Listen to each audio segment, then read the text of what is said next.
উত্তর কোরিয়া পরমাণু অস্ত্র ব্যবহার করলে সমুচিত জবাব দেওয়ার হুঁশিয়ারি মার্কিন প্রতিরক্ষা মন্ত্রীর। নাফটা চুক্তি পুনর্মূল্যায়নের উদ্যোগ ট্রাম্প প্রশাসনের। যুক্তরাষ্ট্রের উদ্ভূত পরিস্থিতি মোকাবেলায় বাংলাদেশি অভিবাসীদের পাশে থাকার ঘোষণা নিউ ইয়র্ক নগর প্রশাসনের। আইনি সহায়তা সহ সব ধরনের সহযোগিতার আশ্বাস। এবং ভারতের পাঞ্জাব ও গোয়ায় কাল বিধানসভা নির্বাচনের ভোট। কংগ্রেস, বিজেপি ও এএপির মধ্যে হাড্ডাহাড্ডি লড়াইয়ের আভাস।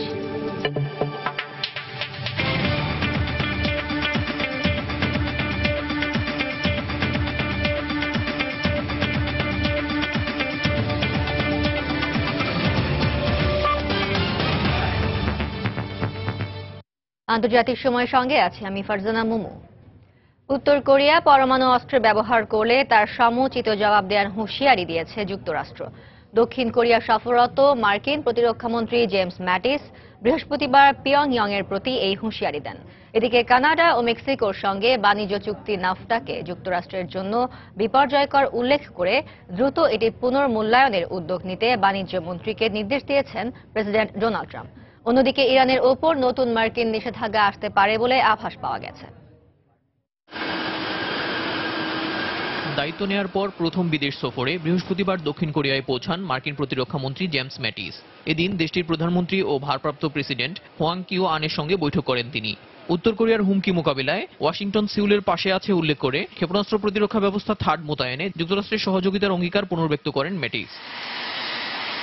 শুক্রবার দক্ষিণ কোরিয়ার প্রতিরক্ষামন্ত্রী হ্যান মিন কুয়ের সঙ্গে বৈঠক শেষে উত্তর কোরিয়ার যেকোনো আগ্রাসী কর্মকাণ্ডের যথাযথ জবাব দেওয়ার হুঁশিয়ারি দেন মার্কিন প্রতিরক্ষামন্ত্রী। উত্তর কোরিয়া পরমাণু অস্ত্রের ব্যবহার করলে তার দাঁত ভাঙা জবাব দেবে যুক্তরাষ্ট্র। দেশটির ক্রমাগত ক্ষেপণাস্ত্রের পরীক্ষা ও পরমাণু অস্ত্রের উন্নয়ন এ অঞ্চলের নিরাপত্তার জন্য হুমকি হয়ে দাঁড়িয়েছে। দক্ষিণ কোরিয়া ও জাপানের নিরাপত্তায় ওয়াশিংটন দৃঢ় প্রতিজ্ঞাবদ্ধ। এদিকে নাফটা চুক্তিকে যুক্তরাষ্ট্রের জন্য বিপর্যয়কর উল্লেখ করে দ্রুত এটি পুনর্বিবেচনার প্রক্রিয়া শুরু করতে বাণিজ্যমন্ত্রী উইলবার রসকে নির্দেশ দিয়েছেন প্রেসিডেন্ট ডোনাল্ড ট্রাম্প। বৃহস্পতিবার বাণিজ্যমন্ত্রীর সঙ্গে বৈঠকে তিনি বলেন, নাফটা চুক্তির কারণে যুক্তরাষ্ট্র বাণিজ্য বৈষম্যের শিকার হচ্ছে। কানাডা ও মেক্সিকো যে হারে যুক্তরাষ্ট্রে পণ্য রপ্তানি করে তাতে আমাদের দেশে উৎপাদিত পণ্যের বাজার নষ্ট হচ্ছে। দেশীয় প্রতিষ্ঠানগুলো ক্ষতির মুখে পড়ায় কর্মীদের ছাঁটাই করছে। দেশজ উৎপাদন ও কর্মসংস্থান বাড়াতে আমরা 90 দিনের মধ্যেই চুক্তিটি পুনর্বিবেচনা করতে চাই। একই দিন ট্রাম্প টুইট বার্তায় ইরানের সমালোচনা করে বলেন, চরম আর্থিক সংকটে থাকা দেশটিকে পরমাণু চুক্তির পর 15,000 কোটি মার্কিন ডলার দিয়ে বাঁচিয়েছে যুক্তরাষ্ট্র। বিবাহ বহির্ভূত সম্পর্ক ও সমকামী বিয়েকে অবৈধ ঘোষণা করে শিগগিরই ট্রাম্প নির্বাহী আদেশ দিতে পারেন বলে বিভিন্ন সূত্রে বরাতে আগাম খবর দিয়েছে একাধিক গণমাধ্যম। ইরানের উপর যুক্তরাষ্ট্রের আরও কঠোর নিষেধাজ্ঞা আসতে পারে বলেও জানায় তারা। এদিকে রাশিয়ার উপর আরোপিত নিষেধাজ্ঞা এখনই তুলে নেওয়া বা শিথিল করা হচ্ছে না বলে জানিয়েছে হোয়াইট হাউস। বৃহস্পতিবার মুখপাত্র শন স্পাইসার সংবাদ সম্মেলনে বলেন, রাজস্ব বিভাগের অবরোধ আরোপের এই সিদ্ধান্ত যৌক্তিক মনে করে হোয়াইট হাউস। অস্ট্রেলীয় প্রধানমন্ত্রী ম্যালকম টার্নবুলের সঙ্গে ফোন আলাপে ট্রাম্পের বাকবিতণ্ডার বিষয়ে সাংবাদিকদের প্রশ্নে শন স্পাইসার জানান, অস্ট্রেলীয় প্রধানমন্ত্রীর প্রতি মার্কিন প্রেসিডেন্টের যথেষ্ট শ্রদ্ধা রয়েছে। ট্রাম্পের অভিবাসী বিরোধী নির্বাহী আদেশের প্রতিবাদে বৃহস্পতিবার দোকান বন্ধ রেখে বিক্ষোভ করেছে নিউ ইয়র্কে বসবাসরত ইয়েমেনি ব্যবসায়ীরা। দেলোয়ার হোসেন, সময় সংবাদ। ফিলিস্তিনি ভূমিতে ইসরায়েলের বসতি নির্মাণের সাম্প্রতিক উদ্যোগ দুই দেশের শান্তি প্রক্রিয়ায় কোনো ইতিবাচক ফল বয়ে আনবে না বলে মন্তব্য করেছেন মার্কিন প্রেসিডেন্ট ডোনাল্ড ট্রাম্প। বৃহস্পতিবার এক বিবৃতিতে হোয়াইট হাউস জানায়, ফিলিস্তিনের ভূমিতে বিদ্যমান ইসরায়েলি বসতিকে শান্তি প্রক্রিয়ার জন্য হুমকি মনে না করলেও বসতি নির্মাণের সাম্প্রতিক উদ্যোগ এ প্রক্রিয়াকে বাধাগ্রস্ত করতে পারে। ইসরায়েলের অবৈধ বসতি নির্মাণের পক্ষে ট্রাম্পের নীরব সমর্থন রয়েছে বলে মনে করা হলেও এই বক্তব্য ইসরায়েলি সরকারের বিরুদ্ধে হোয়াইট হাউসের অবস্থান স্পষ্ট করল বলে জানিয়েছে গণমাধ্যম। আগামী 15 ফেব্রুয়ারি হোয়াইট হাউসে ট্রাম্পের সঙ্গে ইসরায়েলি প্রধানমন্ত্রী নেতানিয়াহুর বৈঠকের কথা রয়েছে। এদিকে 1990 সালের পর প্রথমবারের মতো ইসরায়েল পশ্চিম তীরে বসতি নির্মাণ করতে যাচ্ছে বলে জানিয়েছেন প্রধানমন্ত্রী বিনয়ামিন নেতানিয়াহু। বৃহস্পতিবার পশ্চিম তীরের আরিয়েল এলাকায় এক অনুষ্ঠানে যোগ দিয়ে ইসরায়েলিদের আবাসন সমস্যার বিষয়টি তুলে ধরে একথা জানান তিনি।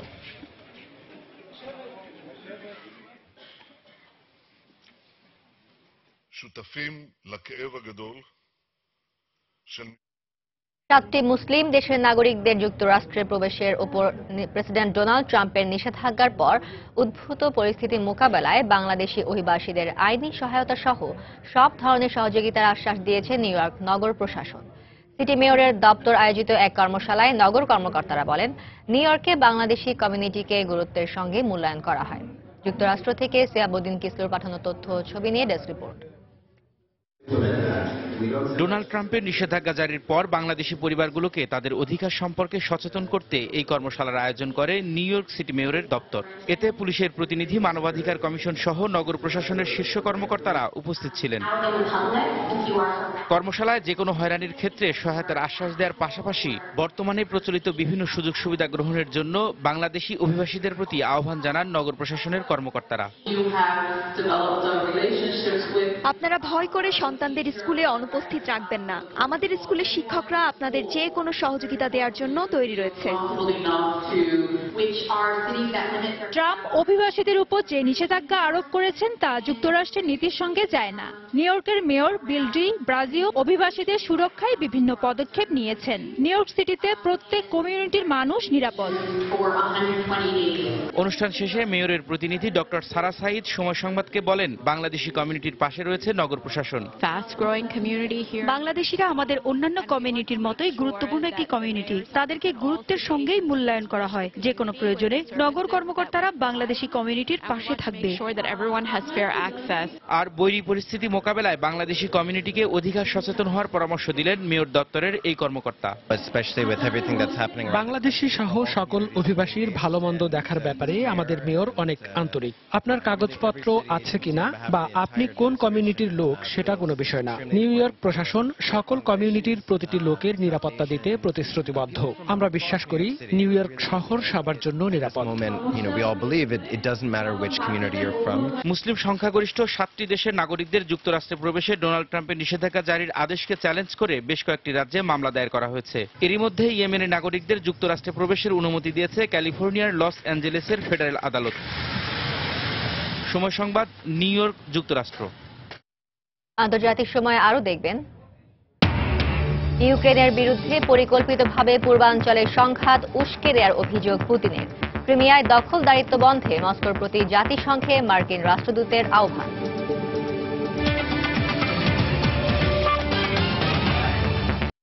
ভারতের পাঞ্জাব ও গোয়ায় আগামীকাল বিধানসভা নির্বাচনের ভোট গ্রহণ অনুষ্ঠিত হতে যাচ্ছে। এরই মধ্যে ভোট কেন্দ্রগুলোতে পর্যাপ্ত নিরাপত্তা ব্যবস্থা গ্রহণ সহ নির্বাচনের সব আনুষ্ঠানিকতা শেষ হয়েছে। পাঞ্জাবে কংগ্রেস ও আম আদমি পার্টির মধ্যে হাড্ডাহাড্ডি লড়াইয়ের আভাস পাওয়া যাচ্ছে। তবে সি ভোটার জরিপের তথ্য মতে এ রাজ্যে বিধানসভার 117 আসনের মধ্যে 60টিরও বেশি আসনে জয় পেয়ে সংখ্যাগরিষ্ঠতা অর্জন করতে পারে দিল্লির মুখ্যমন্ত্রী অরবিন্দ কেজরিওয়ালের দল এএপি। অন্যদিকে গোয়ায় বিজেপি ও কংগ্রেসের মধ্যে তীব্র প্রতিদ্বন্দ্বিতা হতে পারে। তবে ঝুলন্ত পার্লামেন্টের সম্ভাবনাও রয়েছে বলে জানায় গণমাধ্যম। আগামী 11 ফেব্রুয়ারি সবচেয়ে আলোচিত উত্তরপ্রদেশ বিধানসভা নির্বাচনের 7 দফার প্রথম দফার ভোট গ্রহণ হবে। 15 ফেব্রুয়ারি নেওয়া হবে উত্তরাখণ্ড বিধানসভা নির্বাচনের ভোট। আগামী 11 মার্চ সবগুলো প্রাদেশিক নির্বাচনের ফল ঘোষণা করা হবে। প্যারিসের লুভ জাদুঘরের সামনে নিরাপত্তা বাহিনীর গুলিতে এক সন্দেহভাজন হামলাকারী গুরুতর আহত হয়েছে। স্থানীয় সংবাদ মাধ্যম জানায়, শুক্রবার সন্দেহভাজন ওই ব্যক্তি ধারালো অস্ত্র নিয়ে হামলার চেষ্টা করলে গুলি চালায় এক সেনা সদস্য। ধারণা করা হচ্ছে ওই সন্দেহভাজন হামলার উদ্দেশ্যে জাদুঘরে ঢোকার চেষ্টা করছিল। এ ঘটনার পর প্যারিস জুড়ে নিরাপত্তা ব্যবস্থা জোরদার করে কর্তৃপক্ষ। তবে প্রত্যক্ষদর্শীর বরাত দিয়ে বার্তা সংস্থা রয়টার্স জানায়, হামলাকারী একটি সুটকেস নিয়ে পাতাল মার্কেটে ঢোকার চেষ্টা করছিল।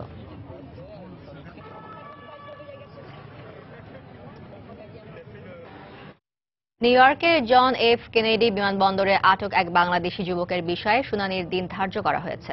আইনি প্রক্রিয়া শেষে আগামী 2 সপ্তাহের মধ্যে আটক বাংলাদেশি প্যারোলে মুক্তি পাবে বলে আশাবাদী তার আইনজীবী। ইংরেজিতে দুর্বলতা এবং কথাবার্তায় শিক্ষার্থী ভিসার বিষয়টি সন্দেহজনক মনে হওয়ায় তাকে আটক করে ইমিগ্রেশন কর্তৃপক্ষ। ওই যুবকের বাড়ি চট্টগ্রাম শহরের বায়েজিদ বোস্তামি এলাকায় বলে তার পারিবারিক একটি সূত্রে জানা গেছে।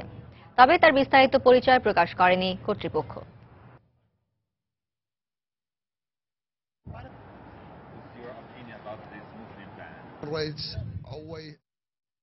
বহুজাতিক ট্যাক্সি সেবা প্রতিষ্ঠান উবার এর প্রধান নির্বাহী ট্রাভিস ক্যালানিক মার্কিন প্রেসিডেন্ট ডোনাল্ড ট্রাম্পের অর্থনৈতিক উপদেষ্টা কাউন্সিল থেকে পদত্যাগ করেছেন। অভিবাসীদের উপর ট্রাম্প প্রশাসনের কড়াকড়ি আরোপ উবার এর ব্যবসায়িক ক্ষতির প্রতিবাদে চালকদের বিক্ষোভের মুখে বৃহস্পতিবার পদত্যাগ করেন তিনি। নিউ ইয়র্ক থেকে শিহাবুদ্দিন কিসলুর তথ্য ছবি নিয়ে সম্প্রতি 7টি দেশের মুসলমানদের যুক্তরাষ্ট্রে প্রবেশে প্রেসিডেন্ট ডোনাল্ড ট্রাম্পের নিষেধাজ্ঞা জারির প্রভাবে ক্ষতির মুখে পড়েছে বহুজাতিক ট্যাক্সি সেবা প্রতিষ্ঠান উবারের কয়েক হাজার চালক। এর প্রতিবাদে বৃহস্পতিবার নিউ ইয়র্কে উবারের প্রধান কার্যালয়ের সামনে নিউ ইয়র্ক ট্যাক্সি অ্যালায়েন্সের ডাকে বিক্ষোভ করে শত শত উবার চালক সহ বিভিন্ন মানবাধিকার ও নাগরিক অধিকার সংগঠন। আমি একজন চালক। আমি আজ এখানে উবার সহ অন্য অভিবাসী চালকদের সমর্থন জানাতে এসেছি।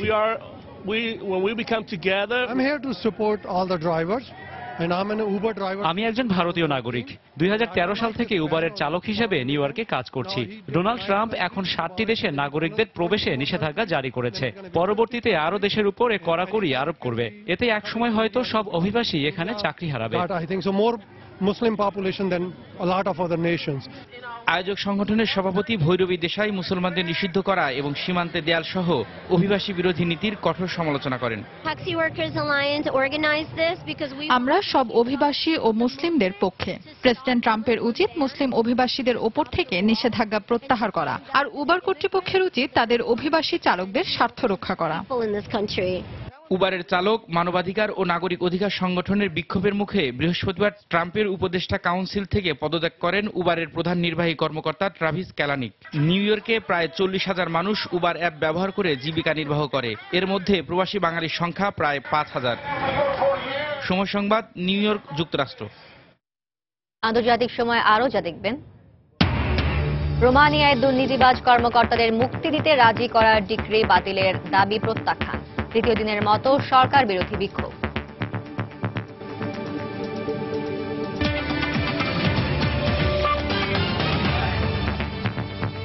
আরএফএল ওয়াটার পাম্প, পানি দেবে টেনশন নয়। নতুন মার্কিন সরকারের সমর্থন আদায়ের জন্য ইউক্রেন সরকার দেশটির পূর্বাঞ্চলে পরিকল্পিতভাবে সংঘাত উস্কে দিচ্ছে বলে অভিযোগ করেছেন রুশ প্রেসিডেন্ট ভ্লাদিমির পুতিন। তবে জাতিসংঘে মার্কিন রাষ্ট্রদূত নিকি হ্যালি রাশিয়ার বিরুদ্ধে আগ্রাসী আচরণের অভিযোগ তুলে অবিলম্বে ক্রিমিয়ায় দখলদারিত্ব বন্ধে মস্কোর প্রতি আহ্বান জানিয়েছেন। এদিকে বৃহস্পতিবারও পূর্ব ইউক্রেনে রুশপন্থী বিদ্রোহী ও ইউক্রেনীয় সেনাদের মধ্যে সংঘর্ষে আরও 2 বেসামরিক নাগরিক নিহত হয়েছে। পূর্ব ইউক্রেনের ডোনেৎস্কে কয়েকদিন ধরে চলা সংঘাতের কারণে পানি ও বিদ্যুৎ বিচ্ছিন্ন হয়ে পড়েছে আভদিভকা শহরের অধিবাসীরা। মুহুর্মুহু গুলি আর বিস্ফোরণের শব্দে আতঙ্কে দিন কাটাতে হচ্ছে তাদের। সরকারি বাহিনী ও বিচ্ছিন্নতাবাদীদের গোলার আঘাতে বহু স্থাপনা ক্ষতিগ্রস্ত হওয়ায় ঘরের ভেতরেও নিরাপত্তাহীনতার কথা জানালেন এ অঞ্চলের সাধারণ মানুষ। বেশ কিছুদিন শান্তিতে ছিলাম, কিন্তু কয়েকদিন ধরে এই অঞ্চলে সহিংসতা অনেক বেড়ে গেছে। এতে সবচেয়ে বেশি ক্ষতিগ্রস্ত হচ্ছে আমার মতো খেটে খাওয়া মানুষেরা। পানি নেই, বিদ্যুৎ নেই, সবসময় এক অনিশ্চয়তার মধ্যে থাকতে হচ্ছে। তারা আমাদের অন্যত্র চলে যেতে বলে, কিন্তু আমরা কোথায় যাব? সম্প্রতি পূর্ব ইউক্রেনে ছড়িয়ে পড়া এই সংঘাতের জন্য কিয়েভের পক্ষ থেকে মস্কোকে দায়ী করা হলেও এবার রুশ প্রেসিডেন্ট পুতিন ইউক্রেনীয় সরকারের বিরুদ্ধে পরিকল্পিতভাবে এ অঞ্চলে সহিংসতা উস্কে দেওয়ার অভিযোগ তুলেছেন। ইউক্রেন সরকারের এখন প্রচুর আর্থিক সহায়তা প্রয়োজন, আর তাই বহির্বিশ্বে তারা নিজেদেরকে আগ্রাসনের শিকার হিসেবে তুলে ধরতে চাইছে। এটা প্রমাণ করতে পারলেই পাশ্চাত্যের বিভিন্ন শক্তিকে তারা পাশে পাবে। সত্যি কথা হলো, পূর্ব ইউক্রেনে সংঘাত বন্ধে সে দেশের সরকার মিনস্ক চুক্তির পূর্ণ বাস্তবায়নে প্রতিজ্ঞাবদ্ধ। বৃহস্পতিবার জাতিসংঘ নিরাপত্তা পরিষদের এক বৈঠকে সংস্থাটিতে নতুন মার্কিন রাষ্ট্রদূত নিকি হ্যালি রাশিয়ার তীব্র সমালোচনা করেন। ক্রিমিয়ায় দখলদারিত্ব বন্ধ না করলে মস্কোর উপর মার্কিন নিষেধাজ্ঞা অব্যাহত রাখার কথা জানান তিনি। পূর্ব ইউক্রেনের বিচ্ছিন্নতাবাদীদের প্রতি রুশ সমর্থনের আমরা নিন্দা জানাই। ক্রিমিয়াকে আমরা এখনো ইউক্রেনের অংশ বলেই মনে করি। আশা করি রাশিয়া ক্রিমিয়া থেকে সেনা প্রত্যাহার করে এ অঞ্চলে শান্তি ফিরিয়ে আনতে সহায়ক ভূমিকা রাখবে। তার এই বক্তব্যের প্রতিক্রিয়ায় জাতিসংঘের রুশ রাষ্ট্রদূত ভিতালি চুরকিন ক্রিমিয়ার জনগণের ইচ্ছার প্রতি শ্রদ্ধা রেখে কথা বলতে নিকি হ্যালির প্রতি আহ্বান জানান। নতুন মার্কিন প্রেসিডেন্ট ট্রাম্প ক্ষমতায় আসার আগে ক্রিমিয়ার রাশিয়ার সঙ্গে যুক্ত হওয়াকে স্বীকৃতি দেওয়ার ইঙ্গিত দেন, কিন্তু নিকি হ্যালি বৃহস্পতিবার তার বিপরীত সুরে কথা বলার বিষয়টি নিয়ে মার্কিন গণমাধ্যমে হইচই শুরু হয়। এক সূত্রের বরাতে সিএনএন জানায় হ্যালির বক্তব্যের বিষয়ে হোয়াইট হাউস সচেতন রয়েছে এবং তিনি যা বলেছেন তা মার্কিন রাষ্ট্রদূতের ব্যক্তিগত অভিমত। রিয়াদুল ইসলাম, সময় সংবাদ। গেল 2 দিনে ভারতীয় জলসীমার কাছে রহস্যজনকভাবে পরিত্যক্ত অবস্থায় 4টি পাকিস্তানি নৌযান জব্দ করেছে বিএসএফ জানায় বুধবার কোটেশ্বর অঞ্চলের স্টার ক্রিক এর জলসীমায় একটি 1 ইঞ্জিন বিশিষ্ট ছোট নৌযান উদ্ধার করা হয়। এরপর বৃহস্পতিবার স্টার ক্রিক থেকে 3 কিলোমিটার দূরে আরও 3টি নৌযান জব্দ করা হয়। নৌযানগুলোতে মাছ ও কিছু রান্নার সামগ্রী ছিল বলে জানানো হয়। মুক্তিপণ আদায়ের উদ্দেশ্যে নৌকার জেলেদের অপহরণ করা হয়েছে বলে ধারণা করা হচ্ছে।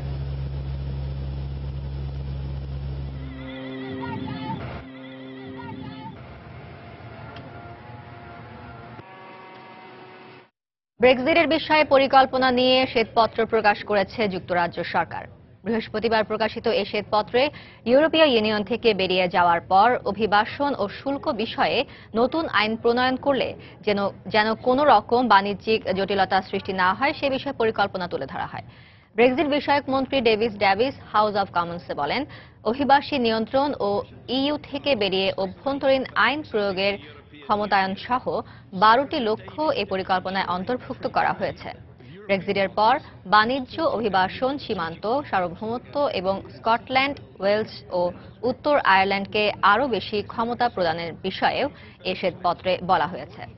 কয়েকদিন আলোচনার পর ব্রেক্সিটের প্রক্রিয়া শুরুর বিলটি বুধবার পার্লামেন্টে 384-114 ভোটে পাস হয়। এর মাধ্যমে ইইউ বিচ্ছেদের আনুষ্ঠানিক প্রক্রিয়া শুরুর আইনি বৈধতা পেল থেরেসা মের সরকার।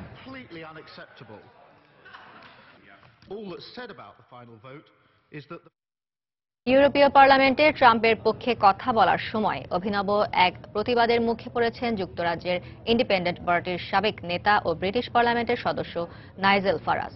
বেলজিয়ামের ব্রাসেলসে ইইউ পার্লামেন্টে বুধবার তিনি ট্রাম্পের পক্ষে বক্তব্য দেওয়ার সময় যুক্তরাজ্যের লেবার পার্টির পার্লামেন্ট সদস্য সেভ ড্যান্স তার পাশে বসে হাতে লেখা একটি প্ল্যাকার্ড নিয়ে প্রতিবাদ করেন। তিনি মিথ্যা বলছেন বলে প্ল্যাকার্ডটিতে উল্লেখ করা হয়। নাইজেল ফারাজ লক্ষ্য না করলেও বিষয়টি উপস্থিত প্রায় সবারই নজরে আসে। সম্প্রতি 7টি মুসলিম দেশের অভিবাসীদের যুক্তরাষ্ট্রে প্রবেশে নিষেধাজ্ঞা দেয়ায় ইউরোপীয় নেতারা মার্কিন প্রেসিডেন্ট ট্রাম্পের কড়া সমালোচনা করলেও ট্রাম্প প্রশাসনের প্রতি সমর্থন জানিয়ে যুক্তরাষ্ট্রের সঙ্গে যুক্তরাজ্যের সম্পর্ক উন্নয়নের চেষ্টা করা উচিত বলে মন্তব্য করেন ডানপন্থী ইউকেআইপির সাবেক এই নেতা।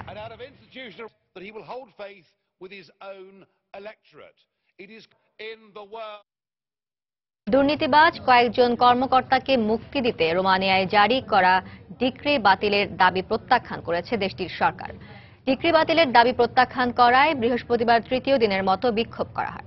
আন্দোলনকারীদের দাবি, এভাবে দুর্নীতিবাজদের রেহাই দেয়া হলে দুর্নীতি প্রতিরোধ ব্যবস্থা মারাত্মকভাবে ব্যাহত হবে। ডিক্রি জারির পর থেকেই তা বাতিলের দাবিতে আন্দোলনে নামেন বিক্ষোভকারীরা।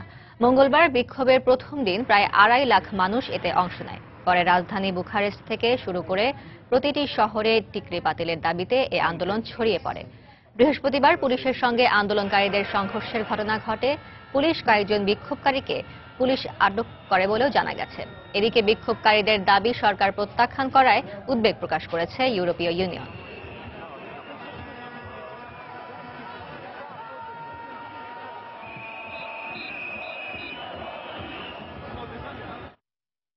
এই পর্যায়ে আবারও জানিয়ে দিচ্ছি আন্তর্জাতিক সময়ের শীর্ষ সংবাদগুলো। উত্তর কোরিয়া পরমাণু অস্ত্র ব্যবহার করলে সমুচিত জবাব দেওয়ার হুঁশিয়ারি মার্কিন প্রতিরক্ষা মন্ত্রীর। নাফটা চুক্তি পুনর্মূল্যায়নের উদ্যোগ ট্রাম্প প্রশাসনের।